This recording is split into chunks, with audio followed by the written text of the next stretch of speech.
Hello, Mike Kako, and welcome and mahalo for joining today's Thursday, February 17th, 2022, 3:05 p.m.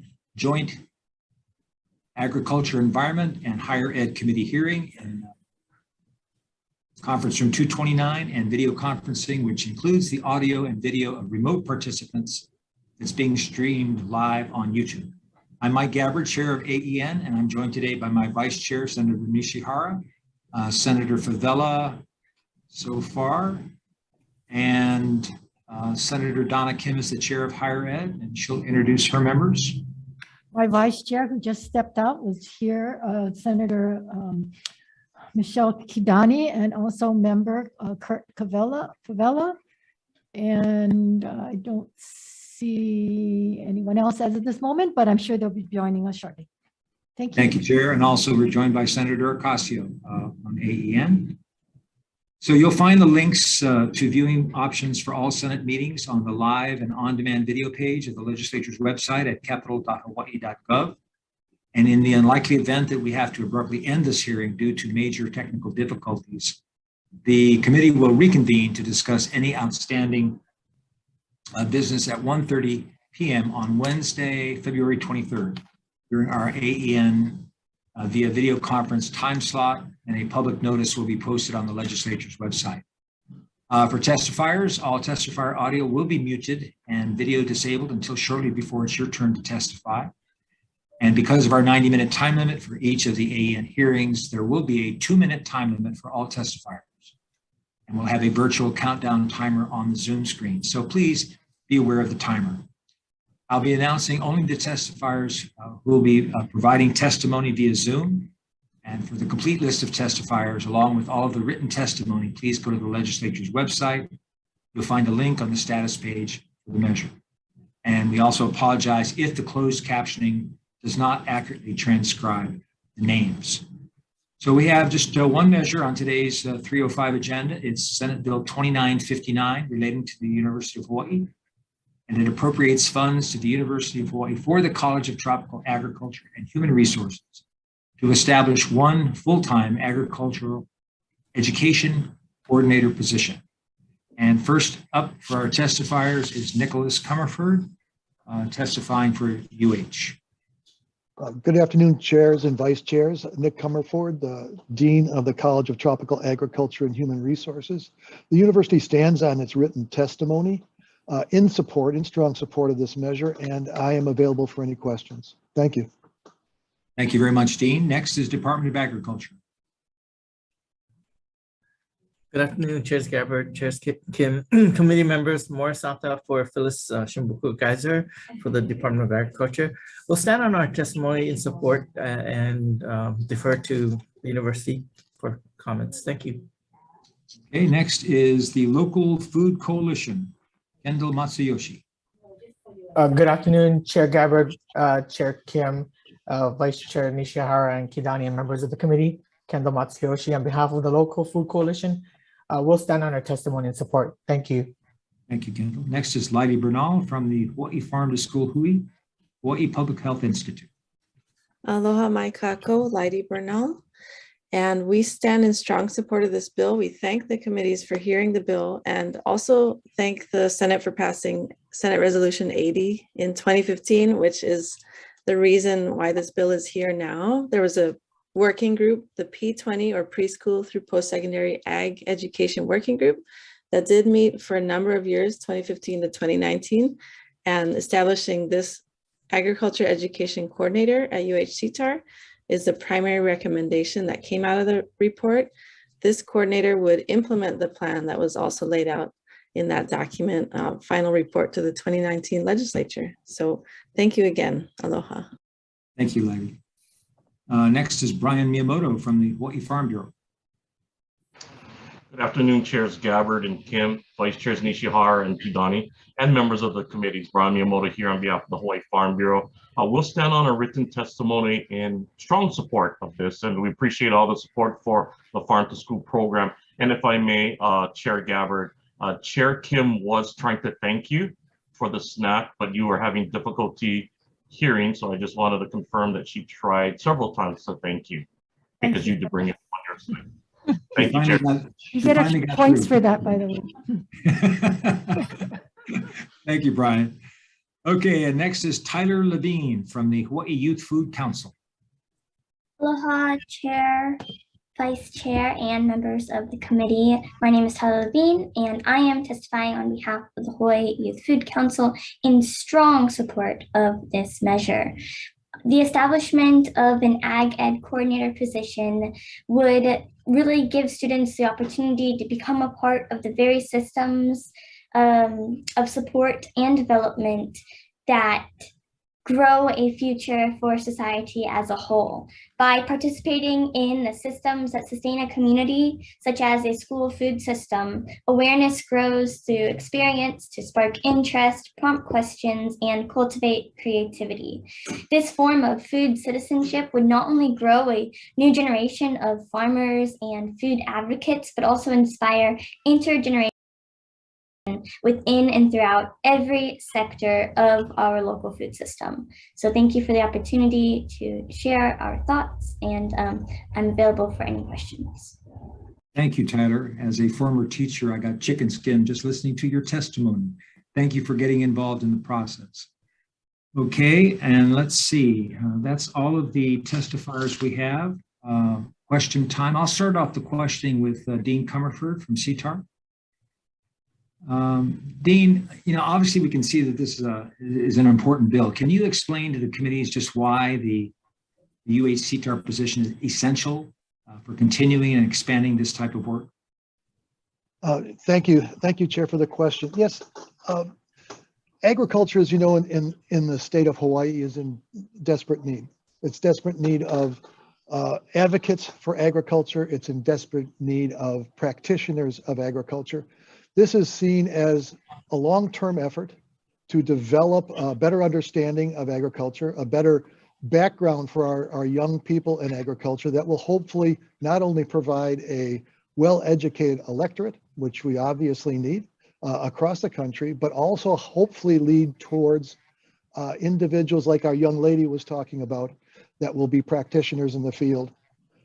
This has been an outpouring of many different organizations that put this report together, met for a number of years. And we're very proud actually of the collaborative work that came from this. And we feel that the recommendations that come from this, which was a result of a legislative approach, is going to help the state in the long term. Thank you, Dean. Members, are there any other questions? Chair, I have a question. Chair Kim. For Tyler, I'd like to ask Tyler a question. Okay. Tyler, are you still with us? I am, sorry. Tyler, thank you very much for that very well-spoken testimony. I'm going to ask you a kind of a hard question. Do you think that just this one position is enough to get this program going and making it successful? I think that's a really good question. And what I would say to that is, of course, one position is to the capacity of what a person can achieve. And I think that it's going to make an incredible difference as this coordinator position would act as a nexus point, connecting and bridging the Hawaii Department of Education with CTAR and other institutions. And I think that, it would definitely improve the current state of ag education and food system education within Hawaii. But as a,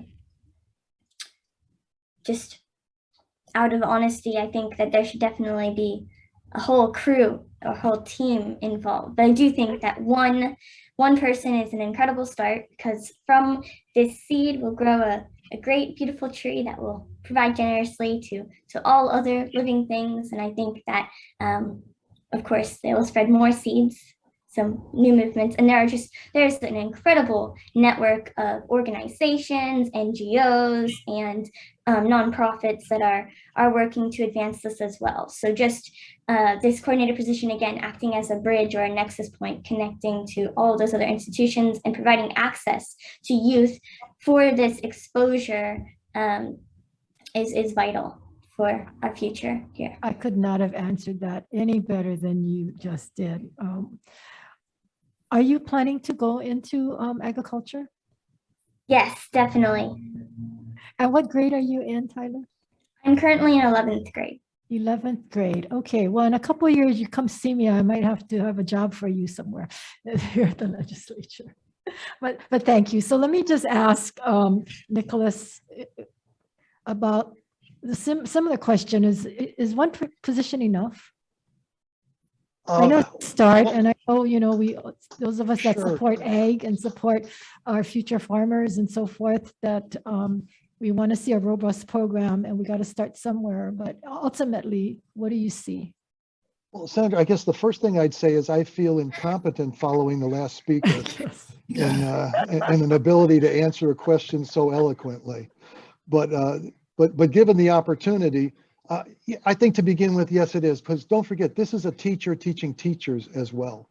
And so through that typical extension mechanism that we use, we will be developing that crew, that group that young Tyler was talking about. So I think it's a one right now is what we need. And I think if we can see the progress it makes, we can look at what would be needed a little bit later in the future. Great. Thank you very much. Thank you, Mr. Chair. Okay, any other questions? I've got a question for Tyler. Tyler, are you still with us? Yes.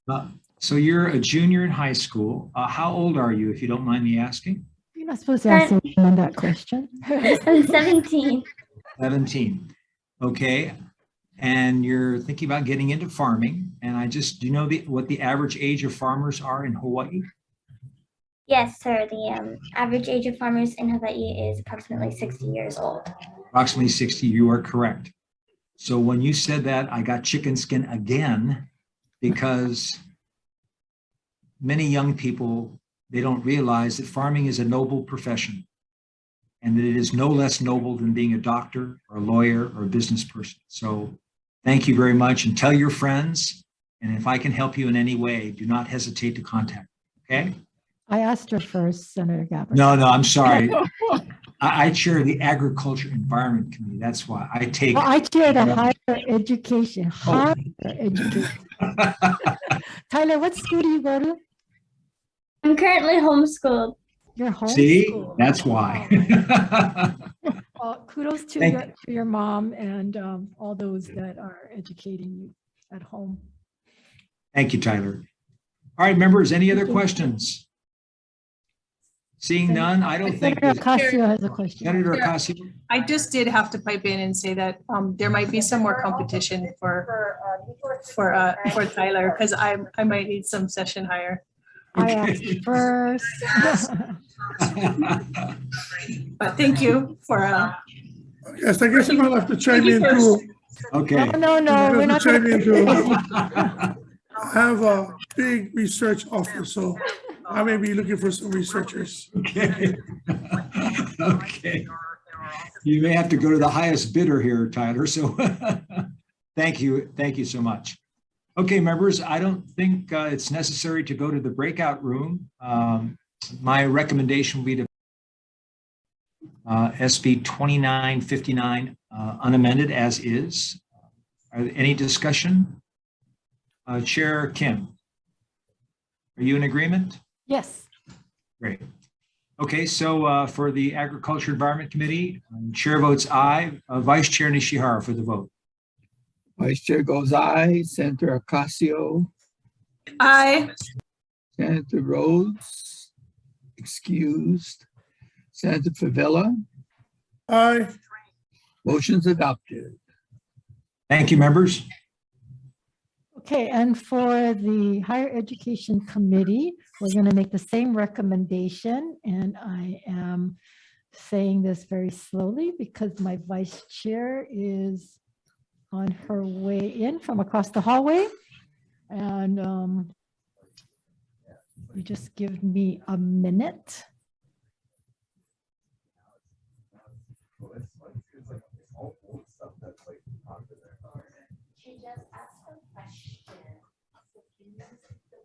I'm sorry. Oh, okay. Okay. So I am going to take the vote for the Higher Education Committee. The recommendation is to pass Senate Bill 2959 as is. So the chair votes aye.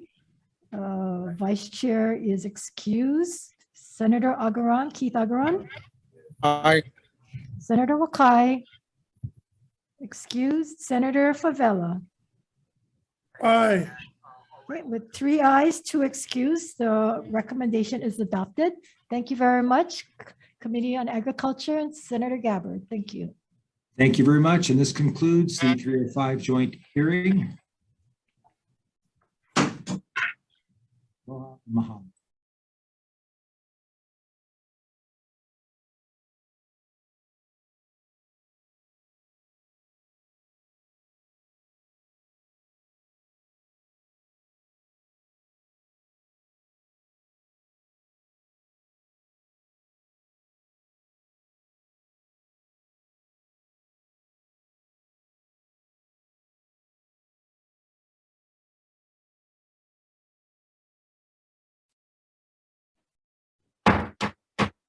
Hello, everyone. I want to call to order the Higher Education Committee. Open it for our info briefing. This is a carryover from 2 days ago when we were not able to complete our briefing. This is the 306 agenda item, and we are being streamed live on YouTube.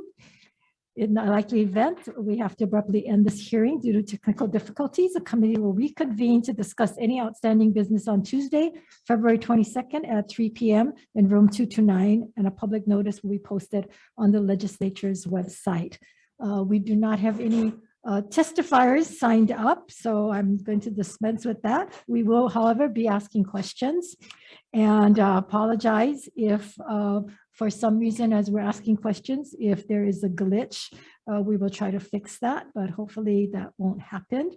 And we certainly appreciate your understanding. So with that, we will go back to talk about the University of Hawaii's outstanding items on the budget and questions that we posed to them earlier. Members, any of you would like to start off? If not, I can do that. I will Chair. start off. Yes. This is Calbert. Hi, Calbert. Hi. So President Lasner and Vice President Carrie Okinaga are actually still with the Board of Regents at a meeting today, and Okay. that's still going on. So they'll join us as soon as that meeting concludes. In the meantime, though, we have a number of UH personnel on this panel. So depending on what questions you have, I can shepherd the appropriate respondent. Okay. Hopefully there won't be too many questions that you can't handle and you can't rattle off. We are going to be talking about the athletic deficit too. So I don't see anybody from athletics unless you, of course, will be able to. UH Manoa's Chief Business Officer, Ms. Sandy French, and the University of Hawaii Manoa Provost Michael Bruno are also on the panel. And so I think between the three of us, we may be able to address the majority of your questions. Wonderful. Why don't I go ahead and get started then? First, I want to start with the student housing. Revenue at Manoa has been declining since 2018. And we saw a huge drop, of course, in 2019, at $2 million. In 2020, we had a minus of $4 million. And in FY 2021, a minus of $8 million. But then during this time, didn't we actually take another $1 million out for the Atherton project? And has that money been put back into the to the student housing fund? So I can respond to that one. So from approximately 2000 and late 2016 up until about 2019, Manoa Housing had signed a lease from the foundation, UH Foundation, for the Atherton property. So they were paying a lease on that property. That property has since or subsequently been converted into the Atherton housing project that we're doing. But from 2016 to 2019, housing had to expend what amount to, actually, I think it's a little bit about $1 million towards the lease. And we were told at some point that they were going to get that money back. No?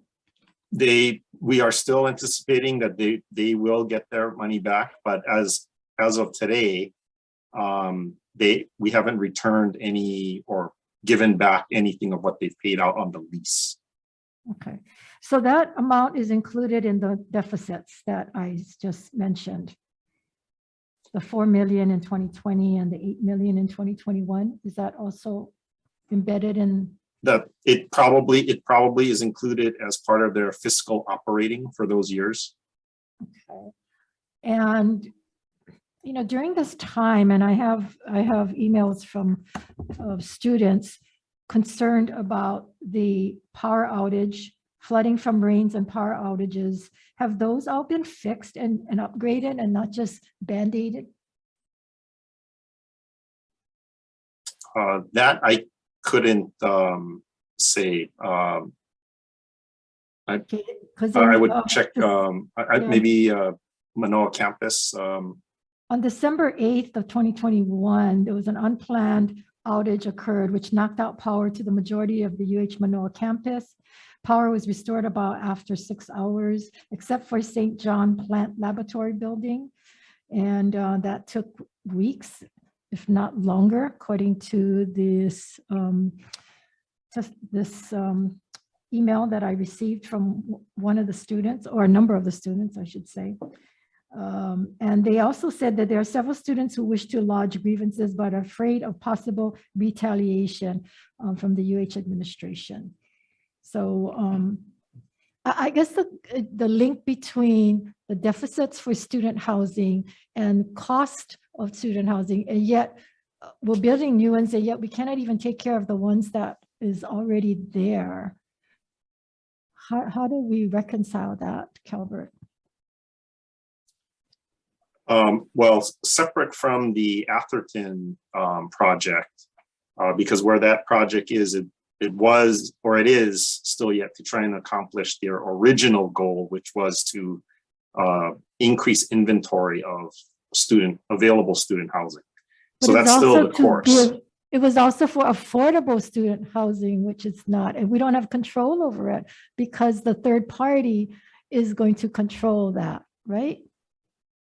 Yes, and that is what has to have been given up because the university was not willing to run student housing actually at Atherton. So that is a different change from the original plan, I guess, back in 2016. So that is different.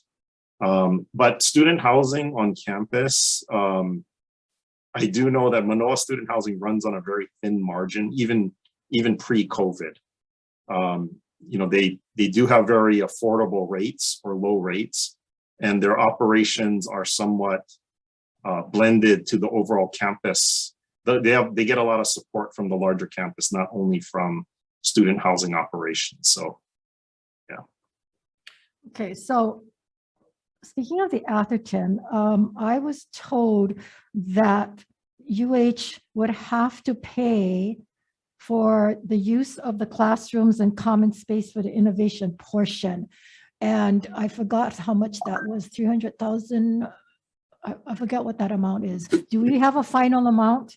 And how long is that for? It's 250,000, but that includes not only the innovation and classroom space, it also includes the innovation business spaces that we are subleasing or planning to sublease as well. So actually, the way it works out is if we are successful with the innovation business leases, there actually is not going to be an operating expense for the innovation classroom spaces. By way of leasing, anyway, by way of leasing the space. Right. But that word "if" is a big word, right? I mean, if it's not, then we have to pay this $250,000 every year into perpetuity, correct? Well, until such time. It's 30 years. 30 years perpetuity, because I'm not going to be around then. I won't either, Chair. Yeah, so 30 years, we can talk about it in 30 years, I guess, you and I know. So where is that money going to come from? I mean, especially the first couple of years, I mean, you're not going to see a whole lot of business going on. It'll take a while to get started. So where is that money going to come from? I mean, already you can't tap the student housing. I mean, we don't even know if we're going to break even on that, right? Yeah, well, I see Vice President Sermos just went video on, so maybe he wants to I can take that. The first address on this. Yes, I can take that.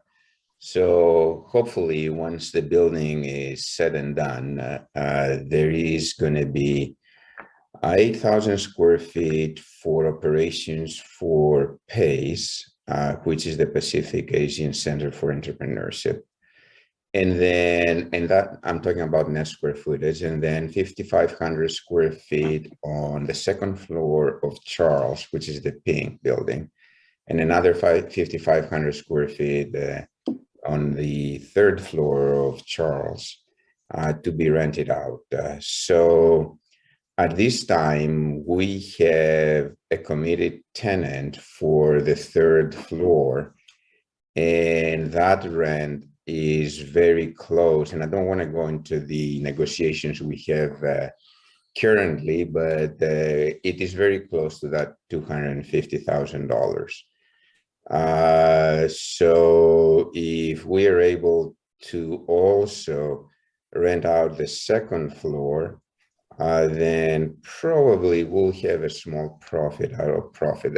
We'll break even because I'm pretty sure there are going to be things that we're going to have to, other things we're going to have to pay.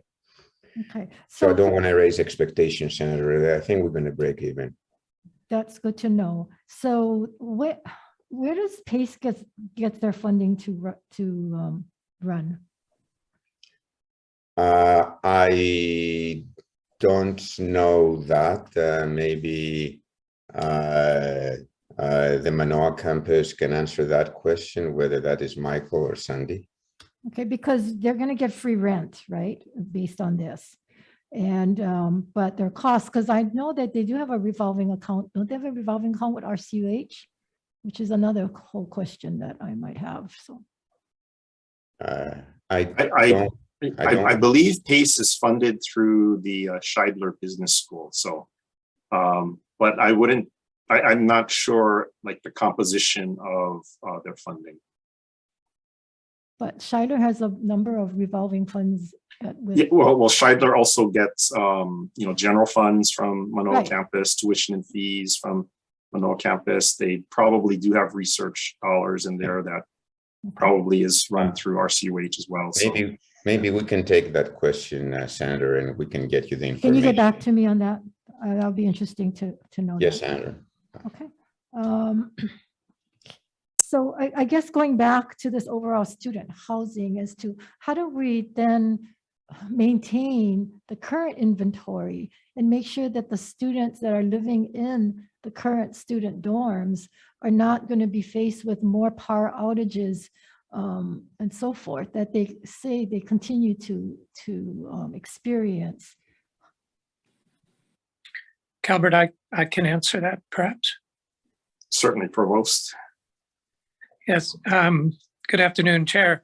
So we will acknowledge in particular that the fall semester was not a not a shining moment for the housing facilities. You know, we could blame it on a lot of things, real things like staffing shortages because of the pandemic, and other obstacles to a smooth operation. But you know, we're not going to hide behind that because we recognized last fall that something needed to be done to improve our operation of the facilities in student housing. And so we acted, we made a change, and what had for a long time been a separation, I think an artificial separation of the management of facilities, basically to two parts, where there was campus management of facilities under Vice President Gavea, and all of us believe that those operations have gone very, very well over the last 3 to 5 years. There was always an independent, a separate facilities management enterprise for the student housing. And so we changed that, and effective this January, we have a facilities manager and facilities management that is now unified under the campus facilities team. And we all believe that under that new management structure, we're going to be much better prepared for both short-term response to incidents like you described, as well as long-term planning. Okay, I appreciate that response. Let me just read that last paragraph from the students. We were told that this was an act of God. That was a power outage that caused them to lose a lot of their culture and tissue work and so forth because of that. And they said, but this is an empty excuse for the egregious apathy displayed by the university administration towards the plight of its students. This is not the first time a situation such as this has occurred on the campus, to which I cite the flooding in 2004. It is irresponsible of the university's administration to continue to have zero plan in the case of these emergencies. The cries for help from both faculty and students continue to be ignored, and so I believe that the university must push to make those changes. Any assistance you can provide us would be appreciated, which is why I bring this up. Again, I'm hoping that what you just said is going to resolve this, but you know, I mean, we need to start making sure that our priorities are intact. Like I said earlier, you know, the university did everything they could to get the Ching field fixed, and yet we have a lot of reoccurring problems, a lot of existing problems that was ignored and continue to be ignored. So what are the priorities? And that's something that the legislature really wants to get a handle. As you folks ask for your restored budgets, we want to know what the priorities are going to be. Yeah, absolutely. Students are the number one priority. They have been through the pandemic. And I really do believe that with the new structure, we will be much more responsive. I can't say enough about the facilities team, particularly over the last 2 years with all the challenges they've faced with staffing. I think the campus is in much better shape. I really believe that. We do have issues that I would like to address, including backup power supply, in particular in our critical research areas where we have sensitive equipment, and in our really life support systems. We're, you know, essentially lighting elevators, other safety systems in the student residence halls. So those two areas in particular are top priority for me.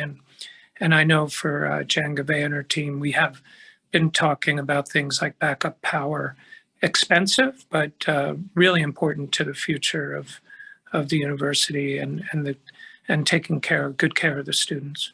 So can we get some kind of a timeline on these things? Because we keep hearing about it and then, you know, it gets forgotten, or unless I remember to bring it up, or there's a change in our leadership here, I mean, it gets forgotten. And then, you know, the next person. Yeah, I can assure you we're not forgetting about it. You know, we're living it every day, every week, in particular over the last couple of years. So I can work with Vice President Gavea to get you a summary of the things that we've done to address short-term needs, but also put ourselves in a position to make these long-term investments.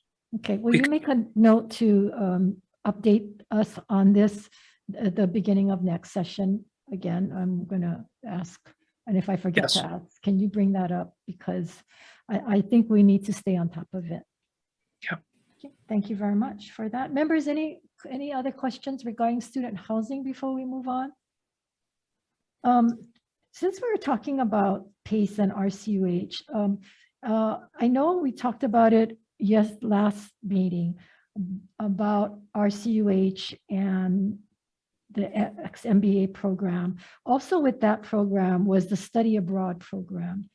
Are we moving that back over or moving it to where it belongs, which is the outreach college? Well, we are not, we're not talking about moving it to outreach college. I mean, it currently goes through outreach college, and then they make use of RCUH. Primarily, the biggest challenge with study abroad is moving all of the student tuition payments over to a foreign university, let's say in Dublin, Ireland.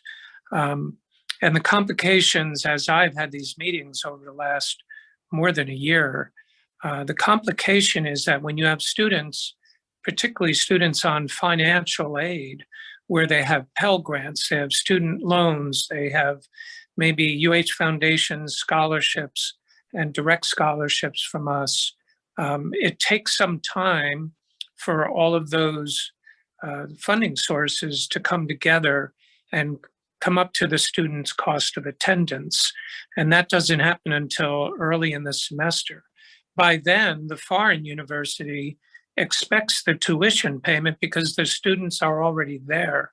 And so over the years, what study abroad has found is that they need those funds in an account that they can push the funds out to the foreign university and then replenish the funds when the student accounts are made whole. And so we are grappling with that. How can we do that outside of RCOH and working, as you said, within Outreach College, but perhaps with UH accounts, traditionally, I would say UH accounts. Well, but it's a the legislature gave the university ability to have these revolving accounts many, many years ago. And so I'm not sure why you folks aren't utilizing it. And I have to ask this question, is it legal of using UH tuition and funneling it through Outreach College and then to RCUH? I mean, is that legal to do that? That you can take UH tuition and funnel it and then get it back to RCUH? I don't think so. That I can't answer. I know, RCOH includes research and training. Each of the study abroad programs are based on a proposal that has been prepared by a UH faculty member that takes the student cohort over to the foreign university and conducts their own inquiry, their own scholarship and research while there, engages the student in that. So it's a directed study. So it's a non-traditional study program, which is what Outreach College for that and other reasons, Outreach College exists for that purpose. Exactly, they exist for that purpose, not so that they can be funneling through to RCUH. I mean, that is not a research or training mission that RCUH has, which is what has prompted us to introduce measures because of stuff like this that you folks overreach. You have the Outreach College and you are putting the tuition there, but then you guys funnel it through. I don't know that there's a legal issue here. And you folks, as the University of Hawaii, should research that and make sure that you folks are following and doing what's supposed to be done legally. I appreciate that, Chair. And I do want to say, I don't want to give the wrong impression.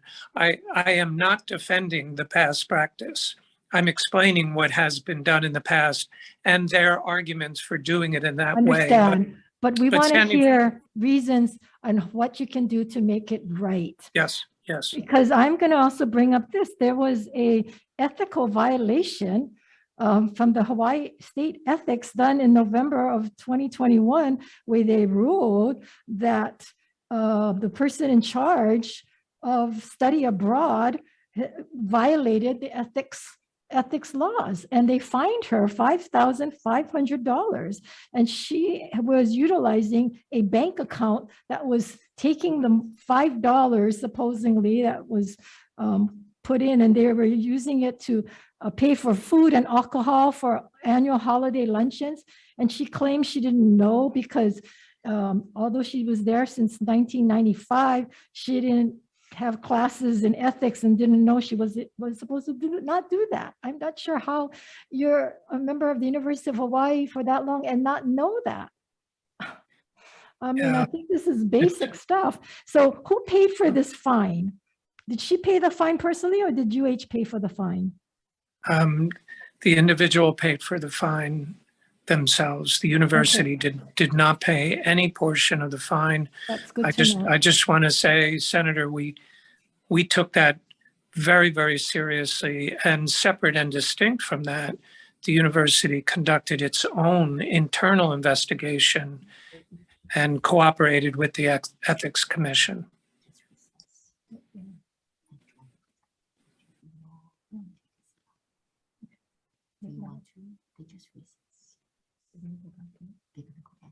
Can we take a 5-minute break? They're calling me for a vote in another committee jointly. So a 5-minute break. We'll be back at 5 to 4. How's that? Okay, we are in recess.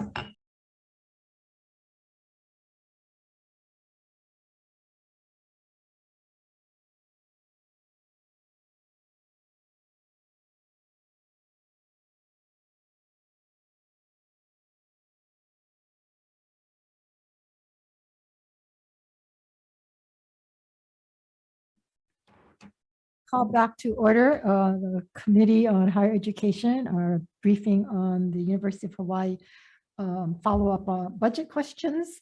We were talking about the study abroad program and the ethical violation that occurred, and whether or not the legality of using UH tuition to be funneled through outreach and then onto RCUH.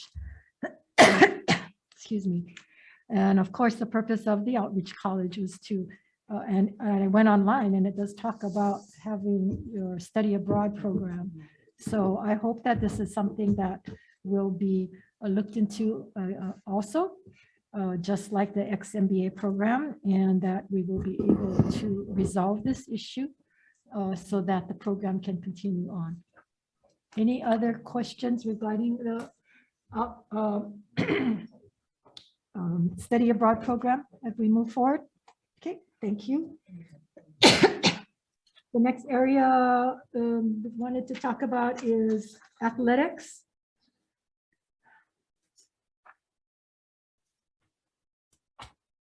So I guess either Calvert or President, the issue about the deficit, been asked many questions about that today for some reason. Different people are writing stories about that. But what is the actual deficit? There is a paper deficit that's been rolling ongoing, and then there's the deficit. So can one of you explain how we're keeping track of what that deficit is?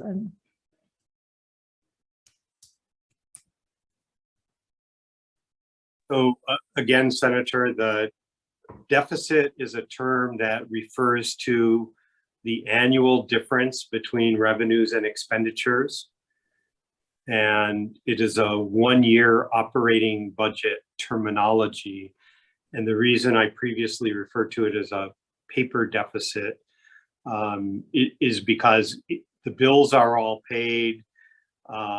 We have a particular account that is in deficit, And it is that deficit is not the legal account of the University of Hawaii, which remains in a positive cash balance. I do not have those numbers in front of me. I apologize. I think, I just came out of the Board of Regents meeting and joined as fast as I could, but we can get you the numbers, annually on the deficit in each year. I'm not sure if that's your question. It was asked of me as well that if I recall the university talking about a payment plan to take care of the deficit. Right. Okay. So that refers to the debt. So as with other governmental, the federal government, for example, the debt is the accumulated deficit over many years. So long before I came into this role, the Board of Regents directed a Manoa chancellor 2 or 3 ago to forgive the debt. And nobody can quite figure out what it would mean to, quote, forgive a debt. It was moved from the athletics department to elsewhere on the campus books. I think it was moved to the chancellor's account or a central campus account. And what we have started to do is to pay down that debt. And the number that we agreed to is $700,000 a year. And it essentially moves from a balance in one account to cover part of the deficit or the debt in another account. And from an accounting perspective, that's the best we could figure out as to how to follow the Regent's directive on what it means to forgive a debt. So the debt that was supposedly forgiven by Chancellor Apple. It was the board, but yes, Chancellor, Right. I think it was But Chancellor that was Apple. only for that period of time, which I think it was, if I recall correctly, 11 million. Does that sound about right? I'm sure it was in the 10 to 15 range, 12 million. I'm getting text. Okay, so somewhere on that. So let's just say Yep. for purposes of Yeah, discussion, 12 it was is a good number. 12 million. Okay, so let's set that aside. So that set aside, what is the deficit that was not forgiven or about where we're at? So then, because there were no instructions to eliminate the annual deficit, then immediately a new debt began to be accumulated after that. Right. So, I can't explain the decisions that were made. Okay, so Calbert, do you have any running total of what that might be? That is 27 million. 27 That's what I'm million? being texted. 27 million, that's less the 12 million or whatever that was forgiven. That's right. Okay, 27 million. Okay, so so now the athletic department pays whatever account that 27 million debt, or is it the 27 plus the 12 million? No, the 27 is not, well, it would be repaid down after the first 12 is forgiven.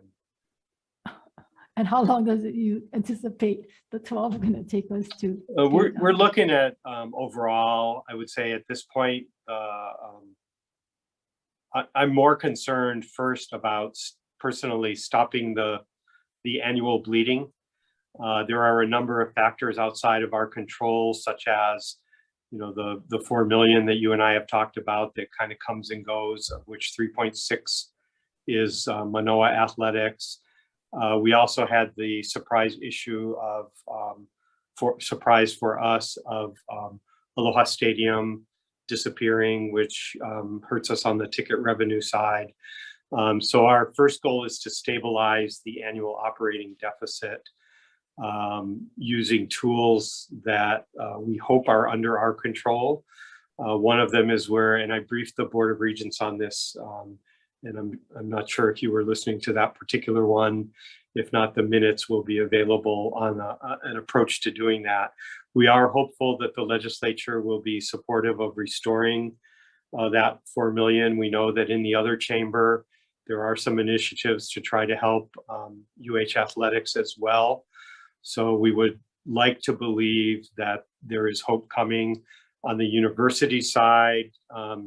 Institutionally, we're looking at how we handle scholarships and the extent to which some of that annual deficit is associated with the athletics department paying the campus for scholarships. I'm sorry, the tuition for some of the scholarship athletes.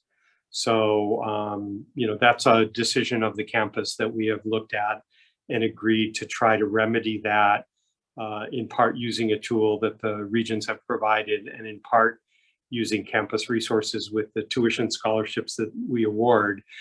Student athletes are students just like other students who get scholarships. And we believe that, coupled with some of the measures taken by the athletic department itself to both enhance revenue and contain costs, can serve us well. But the stadium continues to be a significant unknown for us moving forward over the long term.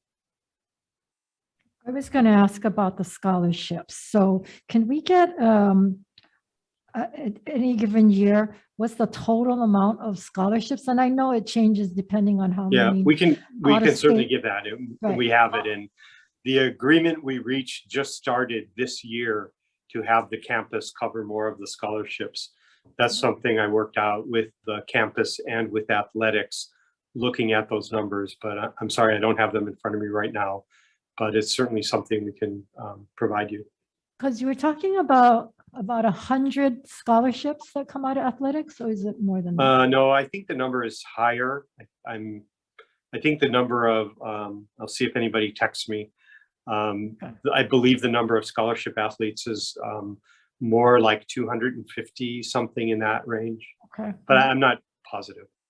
Okay, so let me just get it right in the public that's listening. So technically, when the athletic department give athletes scholarships, and those scholarships get racked up as, or gets calculated based on the tuition that student would be paying. So if it's a in-state student, they would be paying one amount, and if it's the out-of-state athlete, student would be So paid like can 3 times the amount. Can I jump in here? Yes. So actually, at the same time, the regents, again, before my day, at the same time, the regents decided to direct Chancellor Apple to forgive the debt. They also created a program to enable student athletes and other students. They provided the ability to waive what we call the non-resident tuition differential. So our scholarship athletes can be charged resident tuition even if they are non-residents. Okay, then that's So that was not being done, and that's part of the way we started addressing it. A couple of years ago, I worked with the financial aid office and athletic department to make that improvement. And then the improvement this academic year is, and again, if you think about the way, when I call it a paper deficit, so if athletics pays $2.5 million in tuition to the campus, that money moves from one UH account to another UH account, resulting in what I call this paper deficit in athletics, but the money actually goes to the campus tuition fund. right. That's why it doesn't, to me, it's like just moving money around. Yes, and I don't that's know if why it's a true deficit. I agree, and we've corrected that piece of it this year. So President, does every college pay the campus for their scholarships? No. Only athletics? I am not aware of any other program that was paying for those scholarships. So why is that? In general, they're actually awarded by the campus financial aid office. So it's just been a different process. Okay, I think we need to really figure that out. Yeah, I can't explain the historic practice, Chair. But, again, this is what we have corrected. Okay, I look forward to getting those numbers of exactly how much of that is the actual deficit. And then I guess it's what, running of the programs in Title IX. I'm sure those all contributes to the deficit that's going on, not including this whole thing on the stadium and ticket sales and so forth. So the response that you gave to us on, which is what this committee meeting is really on February 11th, one of the, on question 17 that talked about the Board of Regents financial goals for Division I athletics. And then the answer came forth, but there was something pretty troubling in there. I wanted to raise this. It says, as previously shared, this deficit is as much a reflection of the current allocation to athletics as anything else and is a part of the overall UH Manoa operating budget, which remains in balance in total. Of note, in 2019, pre-pandemic, only 25 Division I athletics programs generated revenue in excess of expenditures, and they were in the Power 5 conferences. As such, UH Manoa does not expect ever to make a profit on its athletics program, just as it does not expect to make a profit on its theater program, its engineering program, its nursing program, or its Schuyler College of Business. Now, I don't know if the board said that or you said that. That's a statement from the board chair. Okay. That so was copied in verbatim because that question was directed by the committees to the board. That's good to know, because does the board realize that athletics don't give out any degree programs and all these other ones that they're comparing to are actual degree programs? I believe the board is aware that athletics does not give out degrees. So how do they come? And I know you can't answer that. I'm just bringing this up, but I don't understand how they can compare with a profit, because we don't necessarily expect that our colleges that co-curricular activity. I mean, there's a variety of things that we do that don't quote make money. I mean, I'm not sure what, if the expectation of the higher education committee is that athletics turn a profit, then we're in a very difficult situation. No, I'm just trying to reconcile how you can compare an extracurricular activity like athletics to the engineering program, the nursing program, Schuyler College of Business. I think the point is it's an important part of what we do for the community. And just as degree programs are important, just as our public service is important, so is intercollegiate athletics important for the community. But there is a lot of people in the community that don't feel that some of these sports programs are as integral as I will tell you that there are people in the community who believe our sports programs are more integral than some of our academic programs on some of our campuses. No, I know, but I'm just saying there's a lot. I understand what you're saying, Senator. I have a question on my survey, and you'd be surprised at how much people are responding as to don't feel that that they should be self-sustainable. Maybe I can put it. I can appreciate that. Yeah. So I have many people on campus who would agree with you, Senator. Yeah. Okay, but we're not going to solve that or come to that conclusion at this point in time. Okay, members, any questions on athletics? Let's see if I covered everything. One more thing, President. So you do talk about the steps taken to reduce costs for the athletic department. Can you share what that reduce costs? Because I know the Athletic Strategic Visioning Committee did talk about outsourcing of janitorial services, coaches' pension, outsourcing of the trainers, get medical reimbursements. These are just some of the things that they recommended that I thought might be feasible. Right. So we provided the regents with a quick summary of some of the things we've done on both the cost and revenue side already. We can also provide you a summary of, the strategic visioning concepts and what was done with them. As I think there is a bill to enable the optional retirement program to be allowed for Unit 8, which is where our coaches are.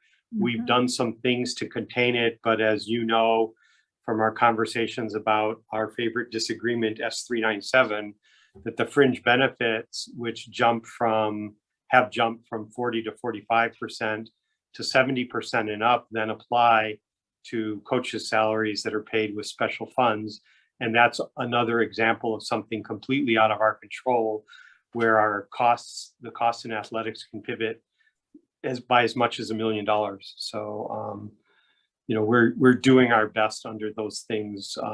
We have reviewed the strategic visioning items, and some of them are more, you know, practicable than others, but we do appreciate the work that those community members and others did to try to help us. Okay, that's all my questions for athletics. Members, any questions? Okay, I do have some questions on what was submitted on the general counsel contracts, and I don't know if Carrie Okinaga is on with us. I believe she is. She came out of the same board meeting I did. Oh, there Aloha, she is. Senator. Aloha. You know, just looking at table A15, the reconciliation of your contracts, it's just troubling that some of these carryover outstanding balances are been on the books since 2011, 2012, 2013. Specifically, we have, let's see, Sugawa Lau and Muzi, I don't know if I'm saying that correctly, had a balance on December 1, 2020 of $21,803. And the balance amount is the same for 11/2022, and no monies were expended last year. Is there any pending action that needs to occur in this contract?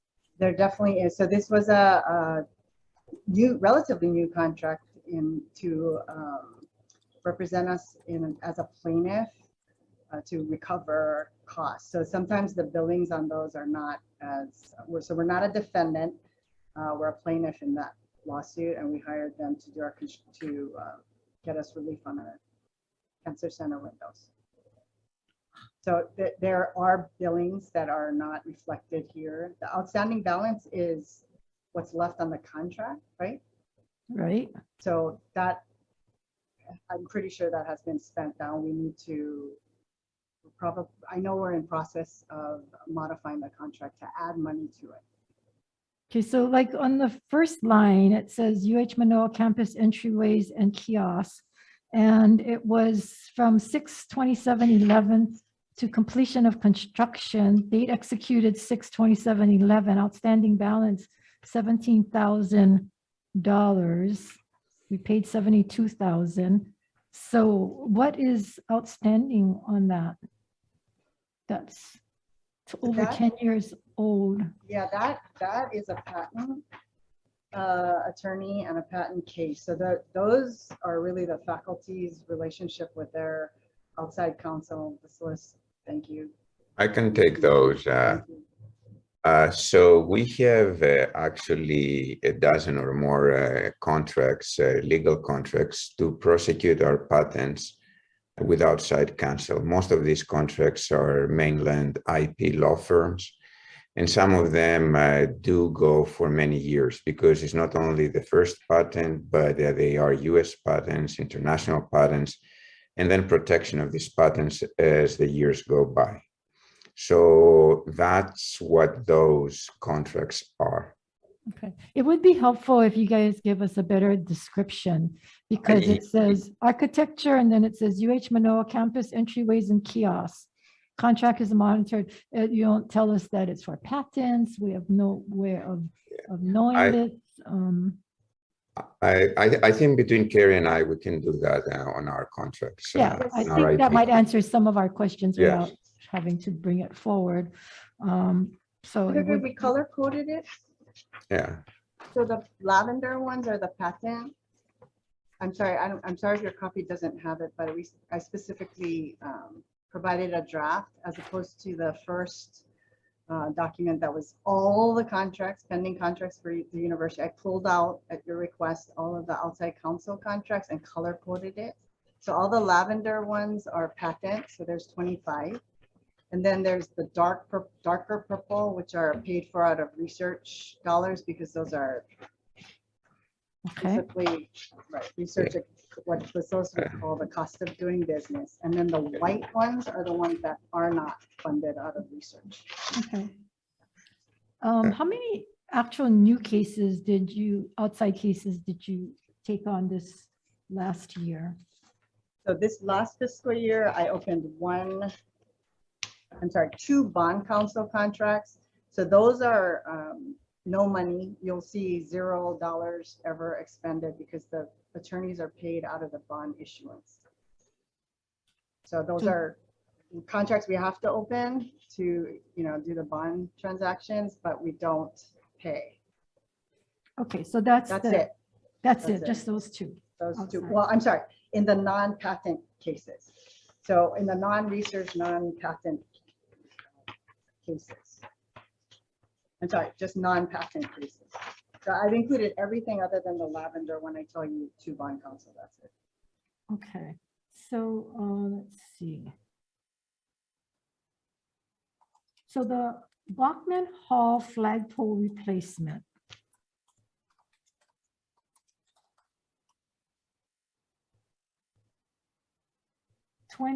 That was started in 2012, June of 2012. There's a balance of $1,855 to do a flagpole engineering design group. Can you explain that one? Is that to me, legal service contract? It's outstanding contracts. I'm not sure if that's you. No, that would be Jan Govea, who just popped in. Okay. Yes. So the status of this contract is we are in the process of closing it. And your question about why we even need assistance, our consultant services for it, I think it's the flagpole is literally like 50 or 60 feet high. And so we do need to make sure that it's right. I don't think that's the question. The question is, why did it take 10 years to complete this flagpole project? That was $13,000 was the total max. right. So I don't know the reasons why it took that long, but what I do see happening somewhat regularly is we do start design projects with the anticipation of getting construction funding for it, but then the construction funding never comes. So in this particular case, I think we completed the construction closer to maybe 2017-ish. The construction started after I started in 2015. So it must have been around 2017, I believe, is when the construction was awarded and completed. So we just needed to go through the closeout process with the consultant. Okay, I mean, I do this a lot. I compare this with how fast you guys did Ching Field. That cost us, $6 million, and you have this flagpole cost $13,000 and started in June of 2012, and here we are in February of 2022, and it's still pending, outstanding. Somebody's not paying attention. I don't know. I mean, how is that possible? Yeah, I mean, the construction project has been completed. It's just a matter of going through the closeout process, which we need to do a better job.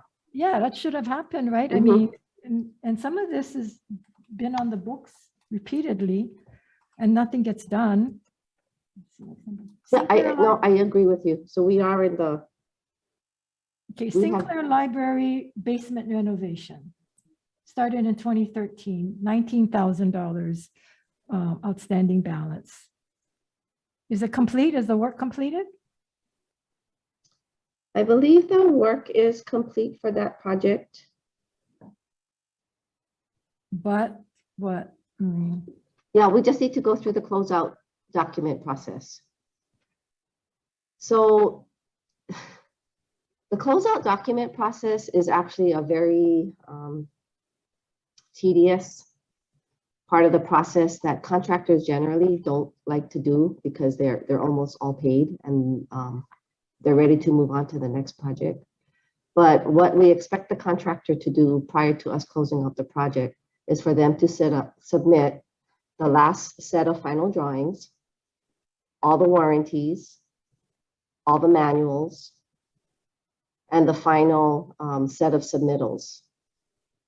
And literally we'll have contractors come to the PM or CM office with bankers boxes upon bankers boxes of papers, which is all the closeout documents, with a hand truck, and they'll plunk it in front of us and drive off, right? And those are the closeout document processing part of the process that is the tedious part that takes long. So we just have to do a better job of following up on getting all of those documents submitted by our contractors, and so that we can issue final payment.